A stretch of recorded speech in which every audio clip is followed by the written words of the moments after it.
ஹரிஸ்ரீ கணபதியே நமக.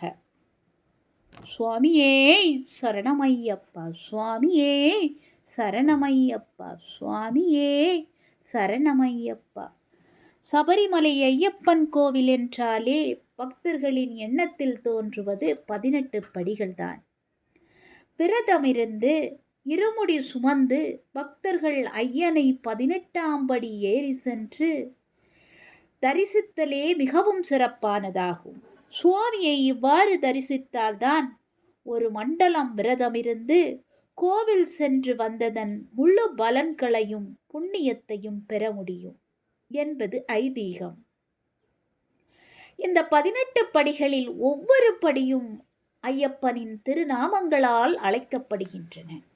அவற்றை நாம் காண்போம்.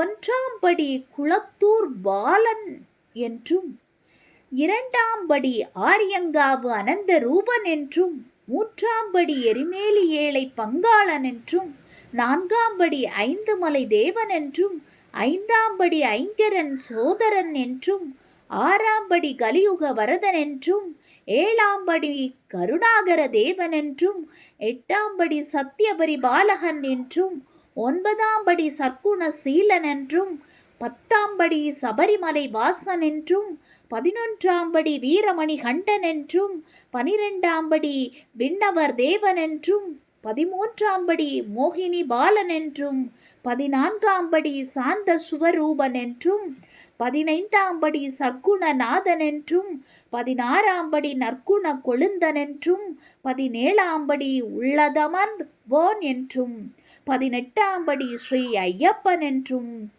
இந்த ஐயப்பனினுடைய நாமங்களால் அலங்கரிக்கப்படுகின்றன 18 படிகளும்.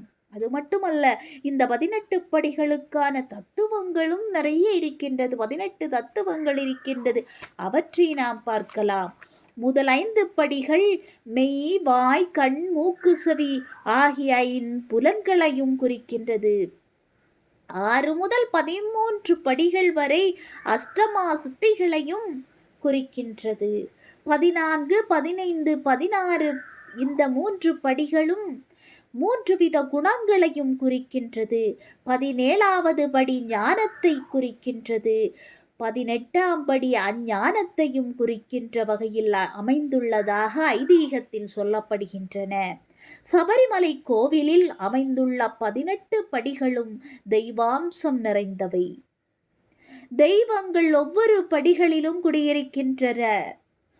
அவற்றை நாம் பார்க்கலாம். 1ஆம் படியில் சூரியனுடைய தெய்வாம்சம் நிறைந்து காணப்படுகின்றது.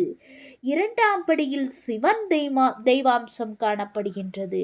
3ஆம் படியில் சந்திர தெய்வாம்சமும், 4ஆம் படியில் பராசக்தியினுடைய தெய்வாம்சமும், 5ஆம் படியில் செவ்வாயினுடைய தெய்வாம்சமும், 6ஆம் படியில் ஆறுமுக பெருமானுடைய தெய்வாம்சமும், 7ஆம் படியில் புதனினுடைய தெய்வாம்சமும், 8ஆம் படியில் மகாவிஷ்ணுவுடைய தெய்வாம்சமும், 9ஆம் படியில் குரு பகவானுடைய தெய்வாம்சமும், 10ஆம் படியில் பிரம்மாவினுடைய தெய்வாம்சமும், 11ஆம் படியில் சுக்கிரனுடைய தெய்வாம்சமும், 12ஆம் படியில் திருவரங்கனுடைய தெய்வாம்சமும், 13ஆம் படியில் சனீஸ்வரனுடைய தெய்வாம்சமும், 14ஆம் படியில் யமதர்மராஜாவினுடைய தெய்வாம்சமும், 15ஆம் படியில் ராகுதேவனுடைய தெய்வாம்சமும், 16ஆம் படியில் காளி தேவியினுடைய தெய்வாம்சமும், 17ஆம் படியில் கேதுவினுடைய தெய்வாம்சமும், 18ஆம் படியில் விநாயகருடைய தெய்வாம்சமும் நிறைந்து காணப்படுகின்றது.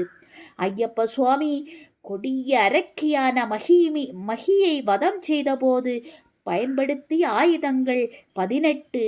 அவை வில், வாள், குந்தம், ஈட்டி, கைவாள், முள், தடி, முசுலம், கதை, அங்குசம், பாசம், பிந்திபாலம், வேல், இவை வேல், கருநிலை, இப்படி 18 வகை ஆயுதங்களும் காணப்படுகின்றன. This video sponsor by Mode. இது ஒரு ஆப்.